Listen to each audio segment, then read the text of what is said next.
apologize that I couldn't take your session last week because my PC was down, right? So and I was unable to prepare a lecture notes, so that's why I thought of giving you a holiday, right? So, and don't worry, we have very few topics remaining, so we have plenty of time, right?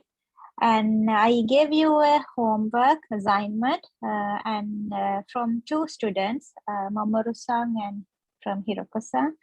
I received the answers and the others who didn't write the answers, please send me the answers for that specific assignment by next week. Then we could discuss the answer most probably by next week. Once you all answered the question, I'm planning to discuss the answer. Right. Excuse me, ma'am. Which question? Yeah. The assignment which I sent you last week about the. I can't remember the question which I sent you.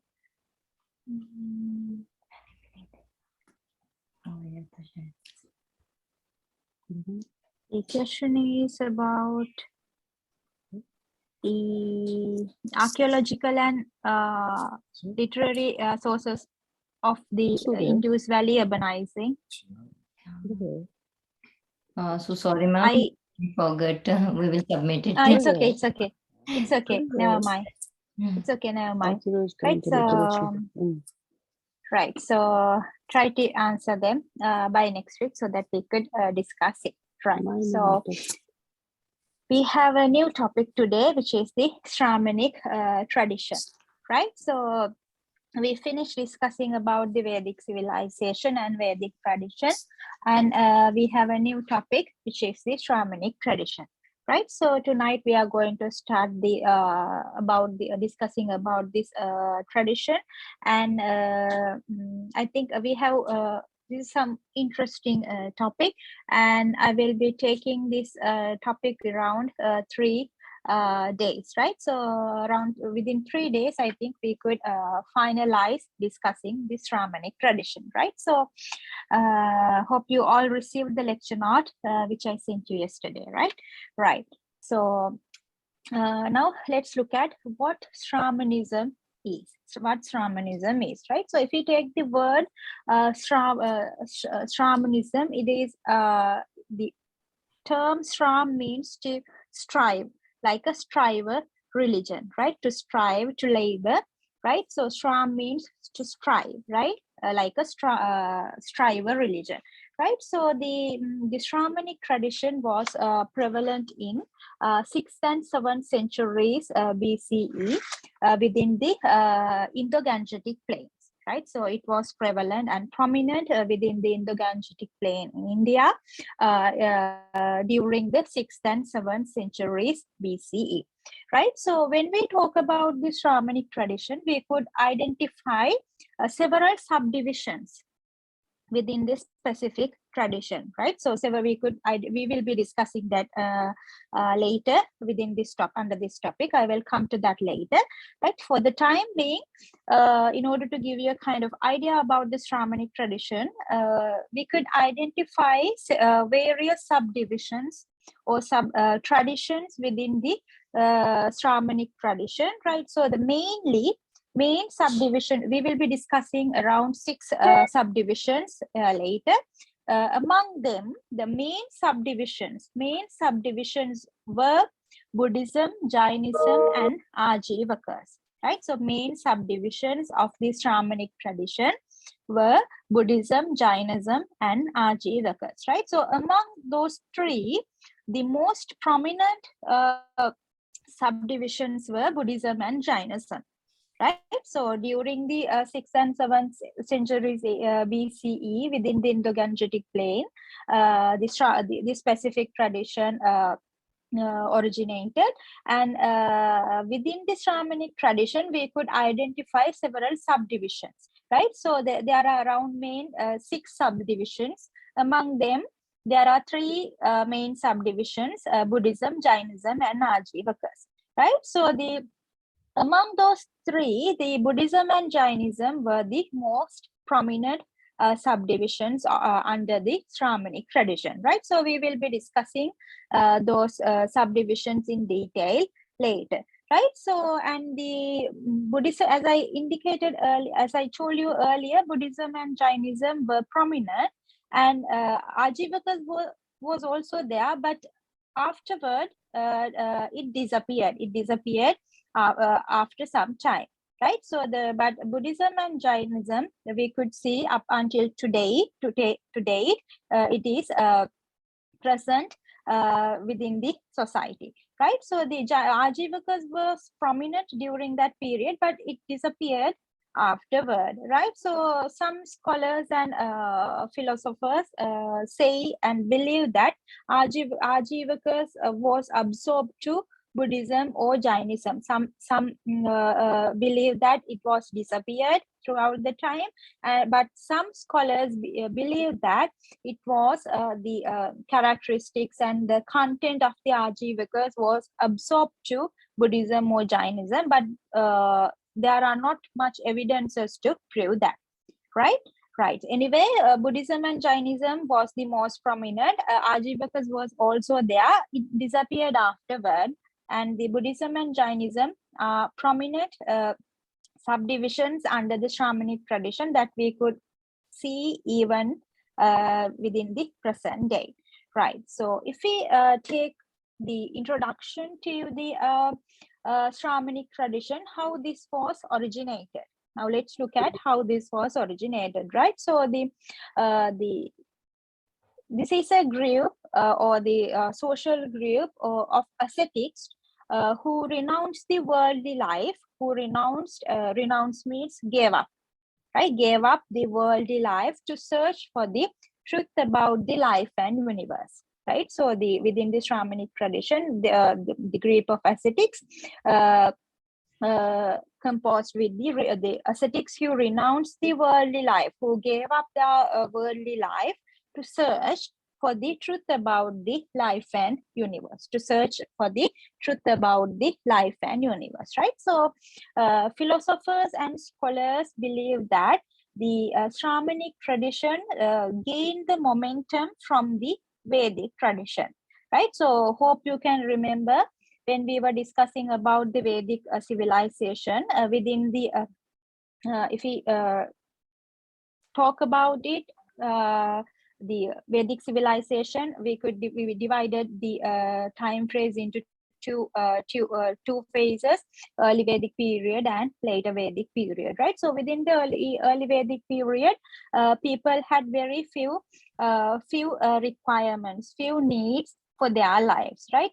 So they wanted to have the maximum harvest. They wanted to improve the number of cattle within their yards. They want to have very simple needs and requirements they had, right? So for that sake, in order to make those requirements accomplished, they believed in gods.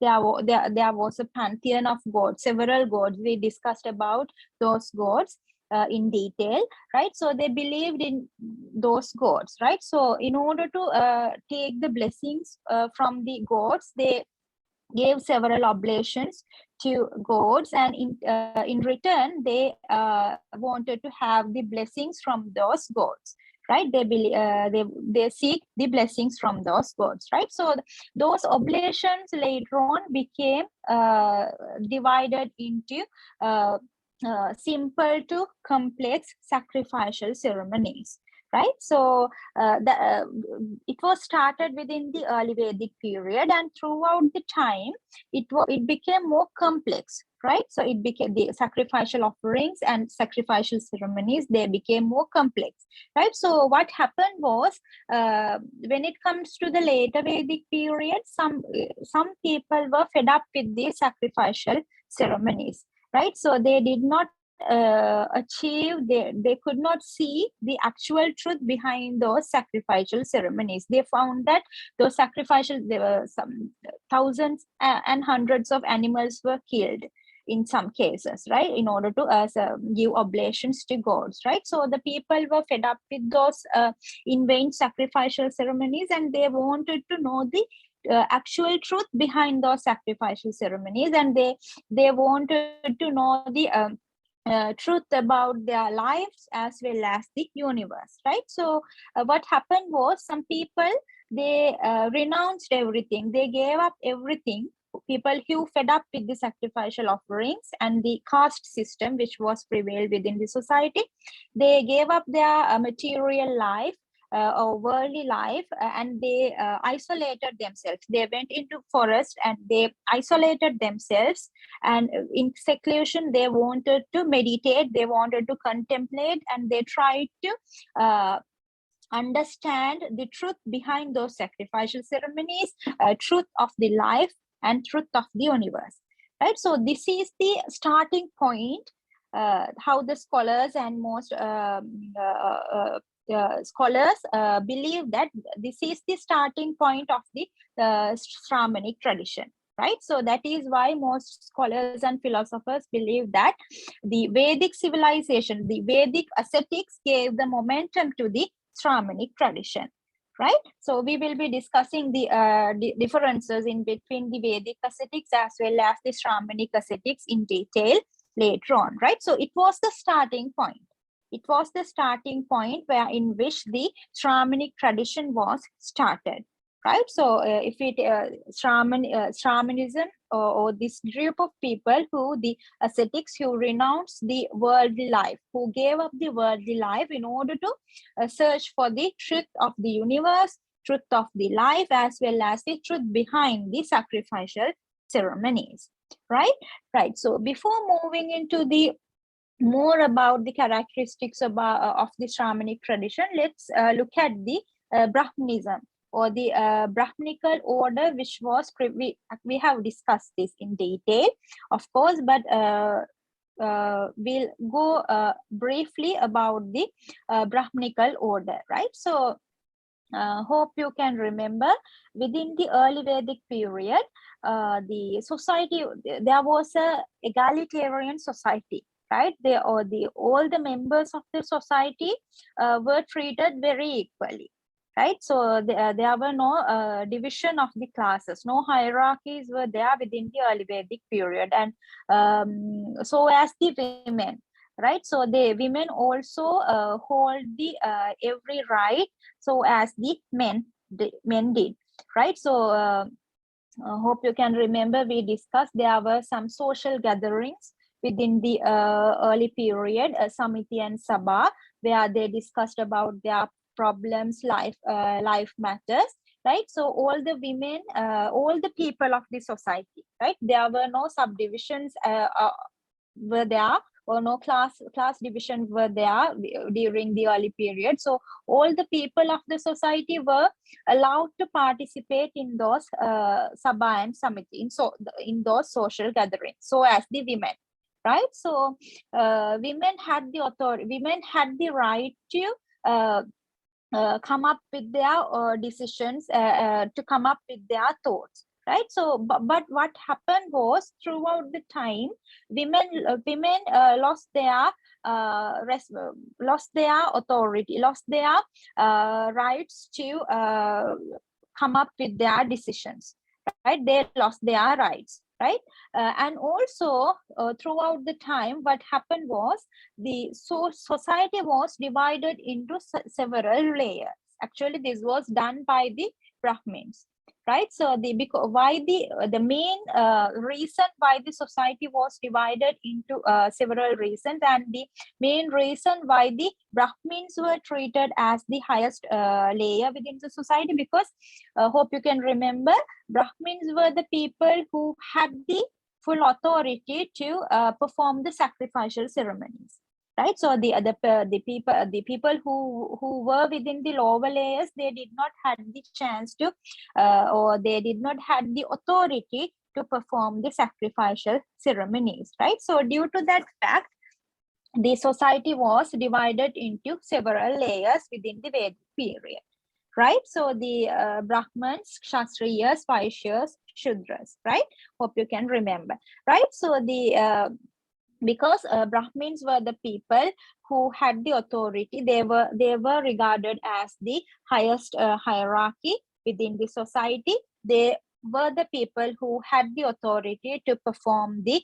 sacrificial ceremonies, right? So, and also they had the privilege to perform those ceremonies, and also they were acted as the intermediaries in between deities and followers. All the rest of other people, Kshatriyas, Vaishyas, Shudras, they were the followers of the gods and the gods or deities, and the Brahmins were privileged as they were treated themselves as the intermediaries in between the deities and followers, right? So due to this fact, this society was divided into several layers, and the Brahmins were given the highest priority within the society, right? So, and also the others did not have any right.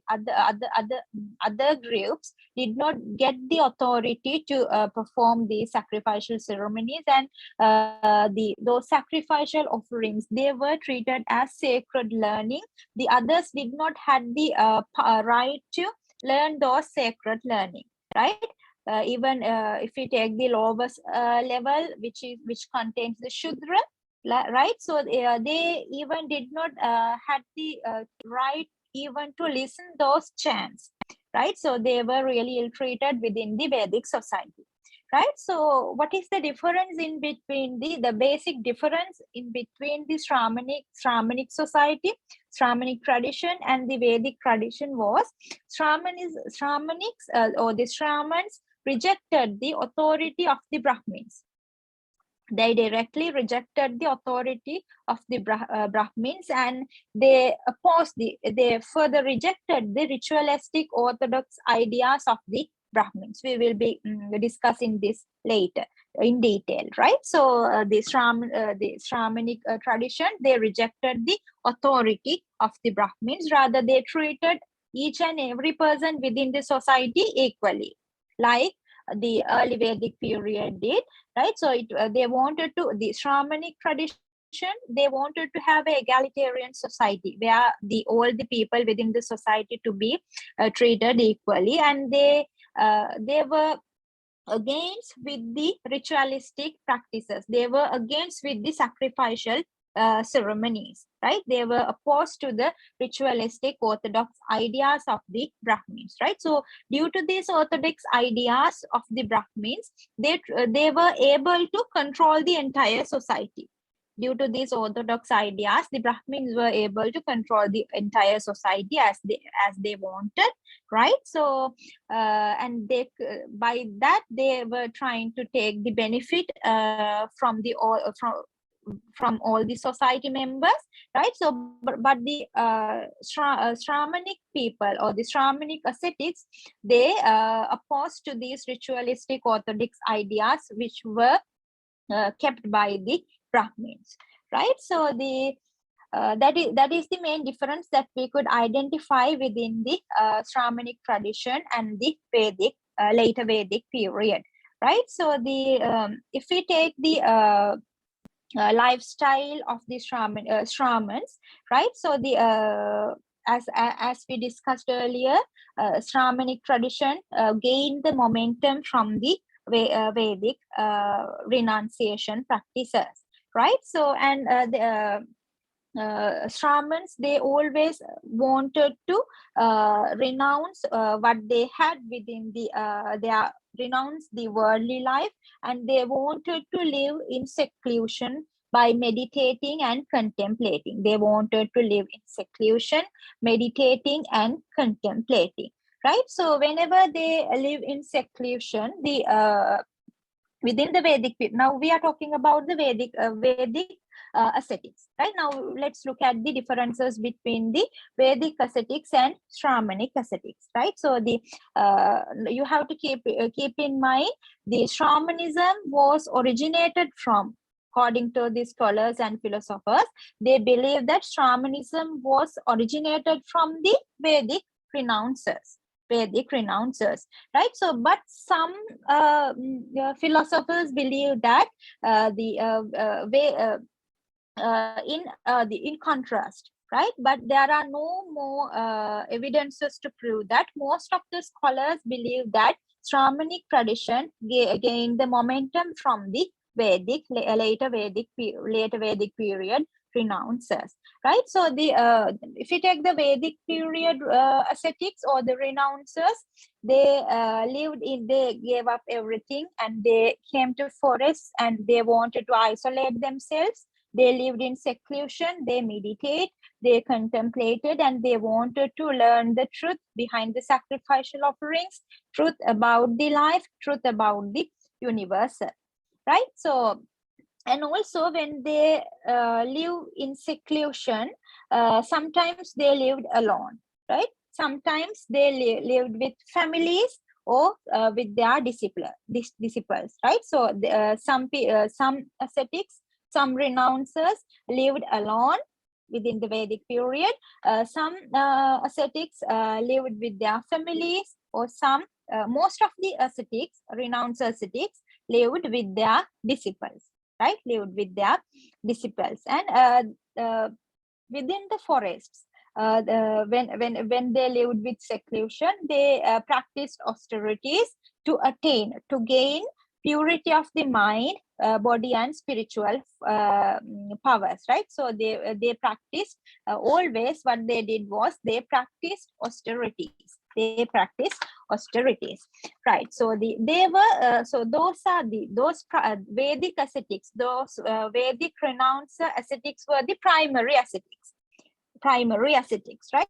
So, but in contrast, when it comes to the Shramanic ascetics, they were renouncers in a very strict sense. Shramanic ascetics were renouncers in a very strict sense. Rather, Vedic ascetics, the Vedic renounced ascetics were not that strict, but the Shramanic renounced ascetics were, they gave up everything a very strict manner.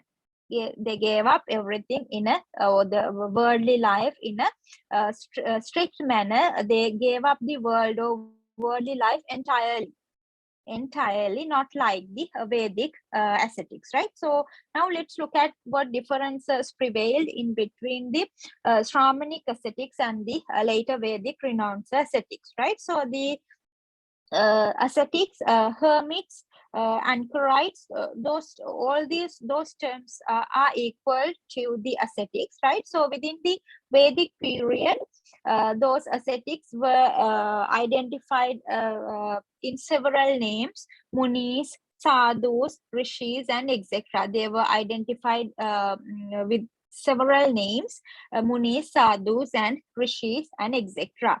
Right? So now let's look at the now, as I told you earlier, the later Vedic renounced ascetics, they engaged in some worldly activities, right? So they engaged in some social activities, right? So the main difference in between the Vedic renounced ascetics as well and the Shramanic ascetics is Shramanic ascetics, they renounced everything in a very strict manner.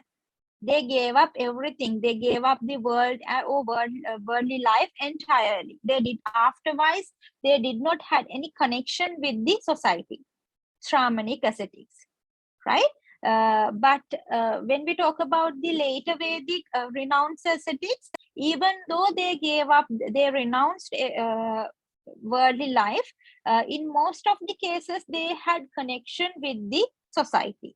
In most of the cases, most of the times, they had connection with the world, right? So now let's look at what types of connections they hold with the they practiced with the society, right? So, they teach the doctrine or the knowledge to chosen disciples, right? So the Vedic later Vedic renounced ascetics, most of the time they teach historic doctrine to chosen disciples within the society,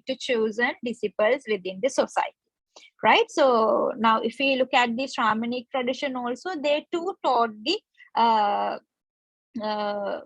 doctrine to the disciples, but not chosen, right? So it was equal to all, right? It was equal to all, right? So, and another thing that another main characteristic that we could identify within the later Vedic renounced ascetics, they had the ability to keep marrying, right? They practiced marriages and procreation.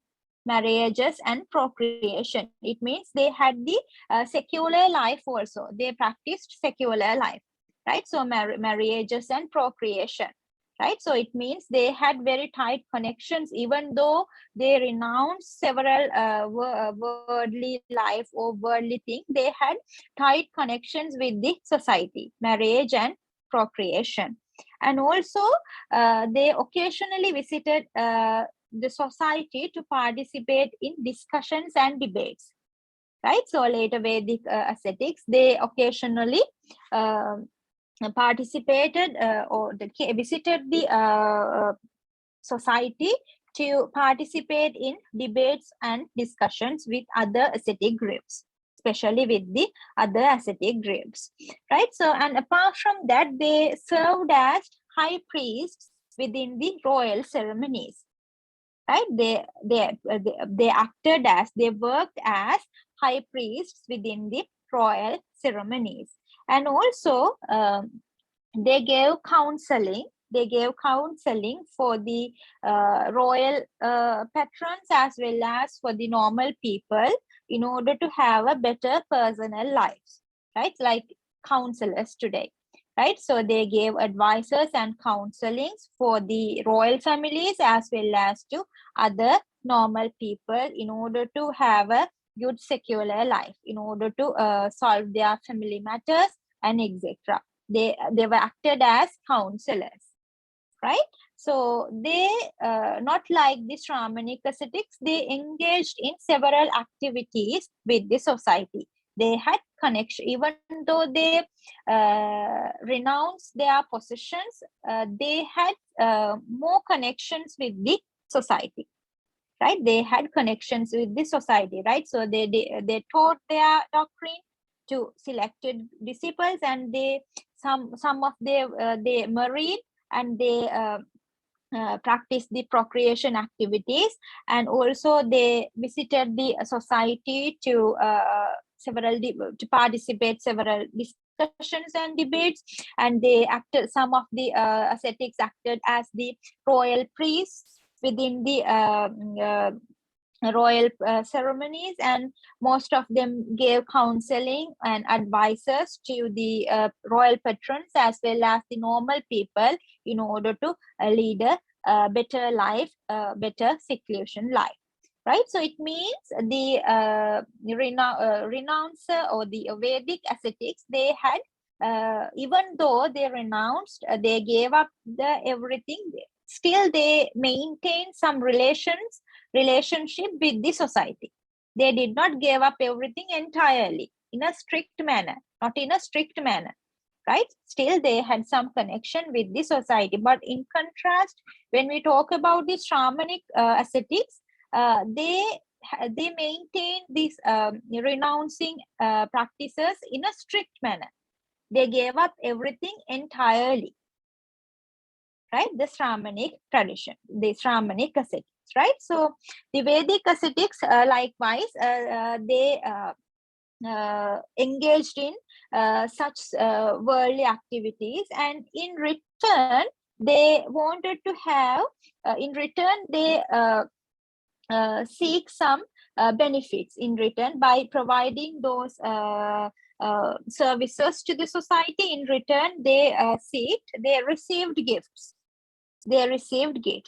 Right? And most of them, they seek the help from their royal patrons to gain the protection from the unruly tribes within the forest, right? So within the forest, there were many unruly tribes, like thieves and robbers at that time, right? So the most of those ascetics lived in a forest, in a seclusion manner, right? So in order to accomplish their meditation purposes or whatever, they need to protect themselves, right? For that, they by providing those services to the patrons within the society, in return they wanted to seek the protection from the protection against the unruly tribes, robbers or thieves who were there within those forests, right? And also some of the ascetics received several gifts from the society, right? So it means that they did not give up the worldly life entirely, right? It means they had strong relationships, they maintained relationships with the society, right? So that is and I'm telling it again. So this Vedic ascetics gave the birth or the origination for the Shramanic tradition, right? This is where the renouncer tradition was started, right? Then it was not, the renouncer practices were not that strong or strict within the Vedic period, right? But when it comes to the Shramanic tradition, the renouncer practices, they renounced entirely, they renounced everything in a very strict manner, right? So that is the main difference that we could trace in between the Vedic ascetics as well as the Shramanic ascetics. Vedic ascetics, they renounced, but still they maintained some relationship with the society. They did not give up everything entirely. Some were married, some they had children with in the society, right? They had relationship with the society, right? But when it comes to the Shramanic tradition, they maintain the renouncer practice in a very strict manner. They gave up everything entirely, right? So once they gave up, they did not have any other relationship with the society afterward. They had, in order to help people, in order to teach the doctrine to disciples, right? So like they did not get married with the society, they did not had any children, right? So and they did not want to take the benefits from the patrons. The main reason here, as we discussed here, the later Vedic ascetics, they in return they seek gifts from the patrons, they took gifts from the patrons, right? So they wanted to have the protection from those patrons in return by providing those services. But when it comes to the Shramanic tradition, the Shramanic ascetics, they did a great service to the society. For example, we could take the Buddha, right? Buddhism also a subdivision within the Shramanic tradition. Buddha did a great service, valuable service, but in return, Buddha did not want to have any. In return, he did not expect anything, right? But Buddha and Mahavira, there are several. We will go through that.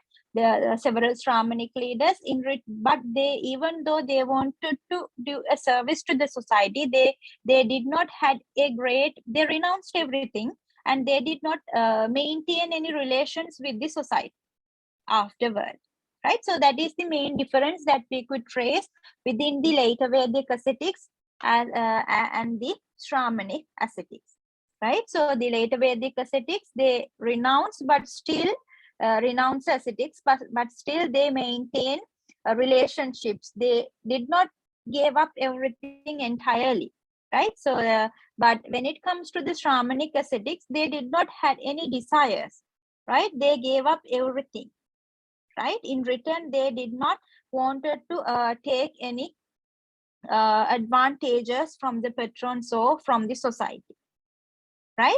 That is the main difference that we could trace in between, right? So the if we look at the early developments of the Shramanic tradition, and now let's look at the lifestyle of the Shramanic ascetics. Let's look at the lifestyle of the Shramanic ascetics, right? So the very earliest Shamanas lived in forests, right? So telling it again.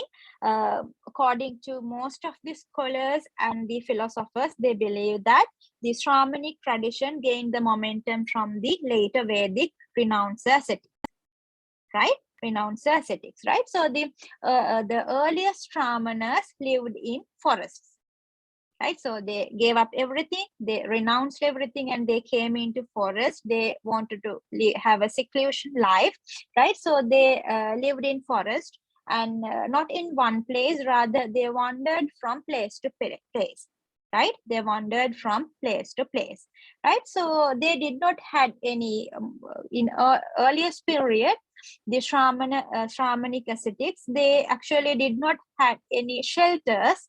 Rather, they lived in anywhere within the forest, and they considered the entire world as their abode, entire world as their shelter, entire world as their home, right? And the sky as their roof.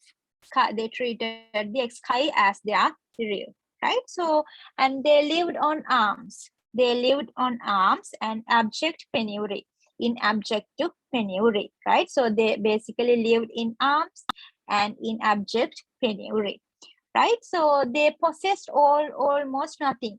They possessed almost nothing. They did not keep anything for themselves, rather except very few possessions to keep themselves alive, right? They did not possess anything except they kept very few possessions in order to keep themselves alive, right? Very few possessions, right? And also they avoided contacts with the worldly people. They avoided contact with the worldly people, past relatives and friends, right? They avoided contact with the worldly people, right? So in contrast, when we were discussing about the later Vedic renounce ascetics, they had the connection, they maintained relationship with the society people, right? So the people who were there within the society, but the Shramanic ascetics, they avoided contacts, but we could not say that they entirely avoid the contacts. They did not manage relationship with the people within the society, right? But they did a great service by preaching doctrine to the disciples and all, right? So they wanted to do a service to the society, but they did not maintain a relationship with the people within the society, right? So they avoided contacts with the worldly people, past past relatives, friends, right? So they treated all the people within the society equally, right? And also they refrained from pleasures and comforts. They refrained from, abstain from pleasures and comforts, right? And also they treated their bodies in a rigorous manner, excruciating the discipline, right? So they treated their bodies or the minds in a very rigorous manner, and they refrained from pleasures or comforts, right? And also but oftenly they interacted with people, as I told you earlier, to discourse the doctrine to the society. In some cases, they too participated in some debates and discussions with other ascetic groups, but they did not maintain any close relationship with the people within the society. Rather, they wanted to give a service, provide a service to the society. In return, they did not wanted to get any benefits from the society, right? Right. So most of them prefer to live in isolation. Most of the Shramanic ascetics wanted to live in isolation, live away from the worldly influence, live away from the worldly influence and public attention, right? So they wanted to live in isolation, right? So the another characteristic about the Shramanic important characteristic that we could identify within the Shramanic ascetics is the Shramanic ascetics led a very exemplary lives. They austere and exemplary life, right? So austere means they did not had as I told you, they did not had much possessions. Rather, they kept very few possessions to keep them alive, right? So they led a austere life and exemplary life. They themselves set an example for the others, right? So they led an exemplary life. And also another important point, very important point within the about the Shramanic tradition, they practiced humanity, right? Humanitarian values. They practice humanitarian values such as compassion to all the living beings. They practice and appreciated the humanitarian values, right? So they wanted to treat each and everyone within the society equally. They practiced and appreciated. One of the major point that we could, the major characteristic that we could trace within the Shramanic tradition, they practiced humanitarian values, compassion to everyone, right? So they rejected the unjust caste system. They rejected the unjust caste system which were there within the later Vedic period, right? They rejected those caste system. Rather, they wanted to treat the everyone within the society equally. They practiced and they appreciated the humanitarian values such as compassion to each and everyone within the society, right? So the Shramanic ascetics, they led an austere life and and also very exemplary lives, right? So they practiced and appreciated the humanitarian values very much, right? And also what they focused on, they basically focused on attaining spiritual purity through austerities. They practiced austerity. They strictly practiced austerity, and by practicing austerities, they wanted to attain spiritual purity by practicing through austerities, right? They renunciate the desires. They renunciate the desires. They did not have any desires. They renunciate the desires. And also they cultivate the values such as non-violence, truthfulness, non-stealing, non-possession, and etc. Right? So they cultivated values or virtues such as non-violence, truthfulness, compassion, non-stealing, non-possession, etc. Right? So those are the main characteristics that we could identify within the Shramanic tradition. Right? So they led a austeric life. Right? They said they were austere and exemplary lives. Right? So they mainly practiced the humanitarian values such as mainly compassion to all. Right? So, and they wanted to achieve the spiritual purity. They wanted to achieve the spiritual purity through austerities, by practicing austerities, and they renunciate desires. They renunciate desires and they cultivated, basically, they cultivated the values or virtues such as non-violence, compassion, truthfulness, non-stealing, non-possession, and etc. Right? So those are the main characteristics that we could identify within the Shramanic tradition. Right? And also, mainly they rejected the caste system, right? They rejected the caste system which was prevailed during the later Vedic period, right? So the society was divided unequally into several hierarchy levels, and the Shramanic ascetics, they rejected that caste system, unjust caste system, and they wanted to treat each and everyone within the society equally.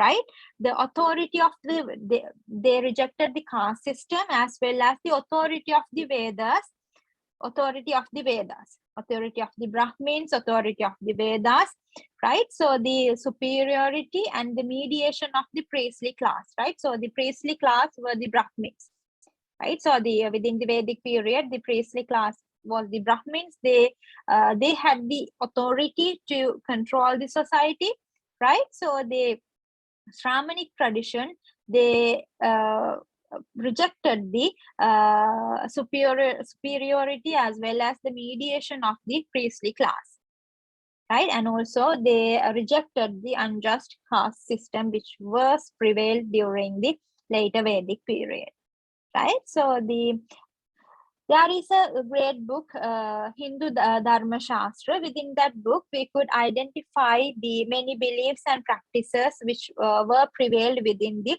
Shramanic tradition.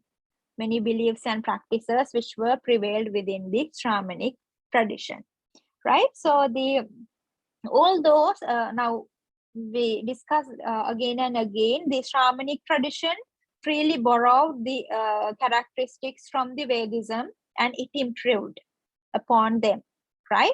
So, but in some cases, some believe that the idea of renunciation entered Vedism through Shramanic tradition, right? Some, very few, but there are no evidence to prove that, right? There are no evidence to prove that basically, and the most of the scholars and philosophers believe that the Shramanic tradition gained the momentum from the Vedic, later Vedic renunciation ascetics, and thereby it improved, right? Thereby it improved, right? So the within the earliest Upanishads, there were some characteristics such as meditation, then yoga, purification, right? So detachment, renunciation, those characteristics were gained from the later Vedic period, and they were improved thereby within the Shramanic tradition. That is how most of the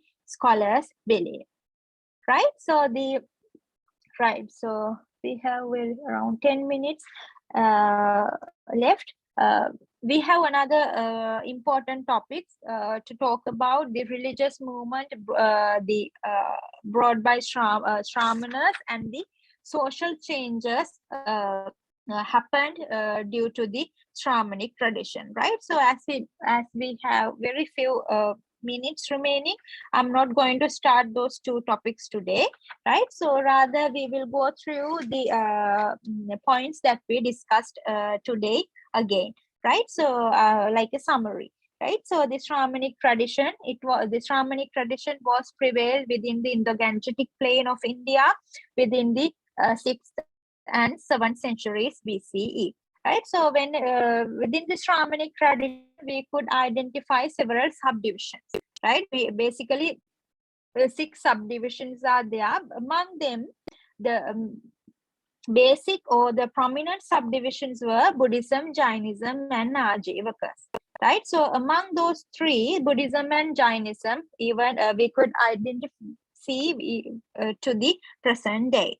Right, so the Ajivakas was also prominent during the 6th and 7th century AD, but it disappeared afterward, right? So some scholars believe that the Ajivakas, the content and the characteristics of the Ajivakas were absorbed to the Buddhism or Jainism, but there are no more evidences to prove that, right? So if we take the give an introduction to the Shramanic ascetics or the Shramanic tradition, so the ascetics who renounce the worldly life to search more about the truth of the life and universe, and the truth behind the sacrificial ceremonies, right? So the society of due to the immense sacrificial offerings, during the when it comes to the later Vedic period, the society.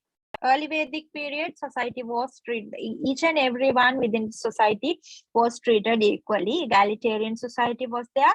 But when it comes, due to the immense practices of the sacrificial ceremonies, when it comes to the later Vedic period, society was divided into several layers, right? So the Brahmins were the took the highest layer, because the basic the main reason why they treated themselves as the highest layer, because they were the one who knew those sacred learning about the sacrificial ceremonies or performings, and only they were privileged to perform. They had the authority to perform those sacrificial ceremonies, right? So the people who belong to the rest of the other layers, lower layers, they did not have the chance, they did not have the authority to perform the sacrificial ceremonies, right? So the Brahmins were privileged as the intermediaries in between the deities and the followers, right? So that is why they were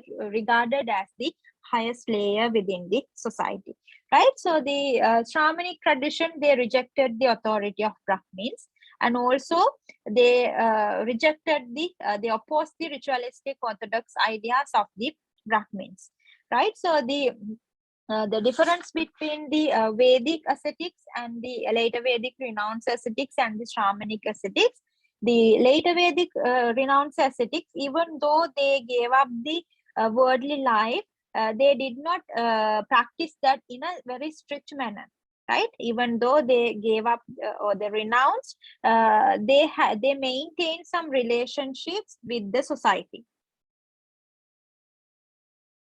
right? So for example, they taught the historic doctrine to the chosen disciples, and some of them were married to the society, and some of them had children with the society, within the society, and they occasionally visited society to participate in some debates and discussions. And some of the ascetics, they served as high priests within the royal ceremonies, and also they were acted as counselors or advisors to the royal families as well as to the normal families, in order to help people to have a good family life or secular life, right? So not only that, by giving those services, by maintaining those relationships with the society, they in return they expect several advantages.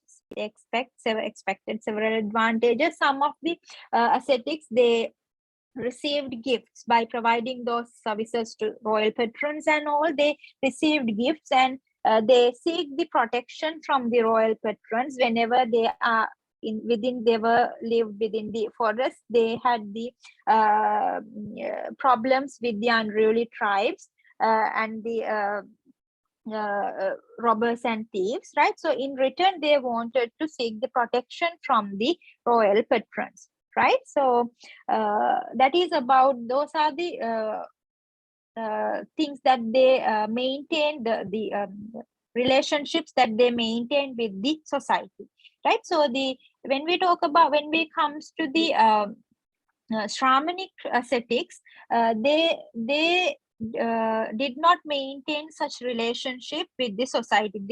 They renounced everything. They renounced the worldly life in a very strict manner, right? So the Shramans, if you talk about their lifestyle, they wandered from place to place.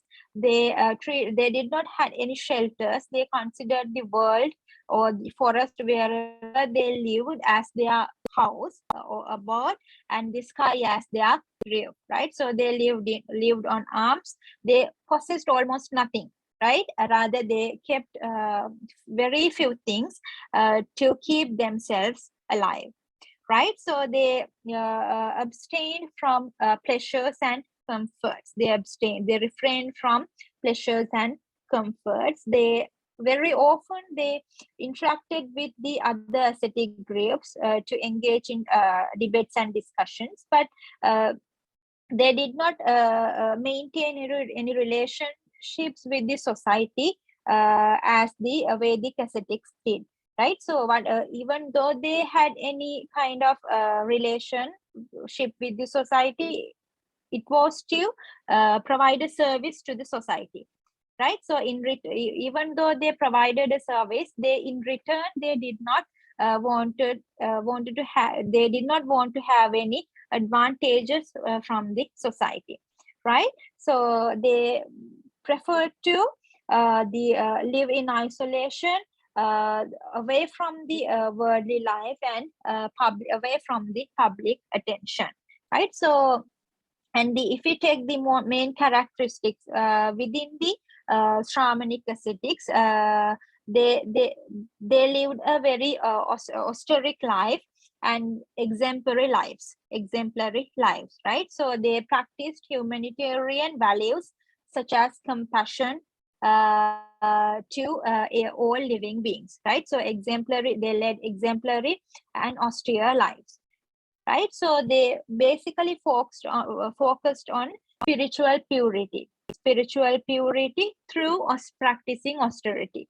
They wanted to attain spiritual purity by practicing austerities, and they wanted to renunciate the desires. Right, they did not have any desires. They wanted to renunciate desires, and they always wanted to cultivate the good values. Right, so the good values such as non-violence, right, non-violence, compassion to other people, everyone within society, truthfulness, non-stealing, non-possession, and etc. Right, so those are the good values that they wanted to, good virtues that they wanted to cultivate within the Shramanic ascetics. Right, so and mainly they rejected the unjust caste system which was prevailed within the later Vedic at that time within the society. During that time, the caste system was very important within the society, but the Shramanic ascetics, they rejected the unjust caste system. Right, authority of Vedas, superiority, and the mediation of the priestly class.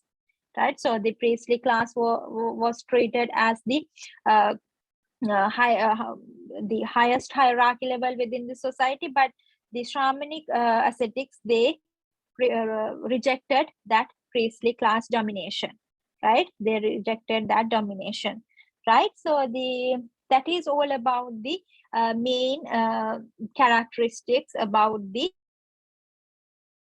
Shramanic tradition. Right, so now within our next lecture, we will be discussing about the religious movements brought by Shramanic tradition, as well as the social changes. The social changes occurred or happened due to the Shramanic tradition, religious changes and social changes. Right, so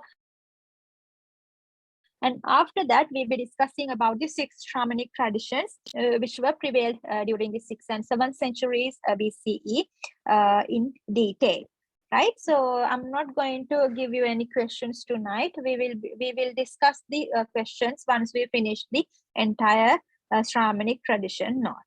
Right, so go through the lecture note again, and try to answer the assignment question which I sent you last week, who did not do that. Right, so that's all about today. We will be having our next lecture on next week for sure. Right, so I think I have sent you the entire lecture note for this Shramanic tradition.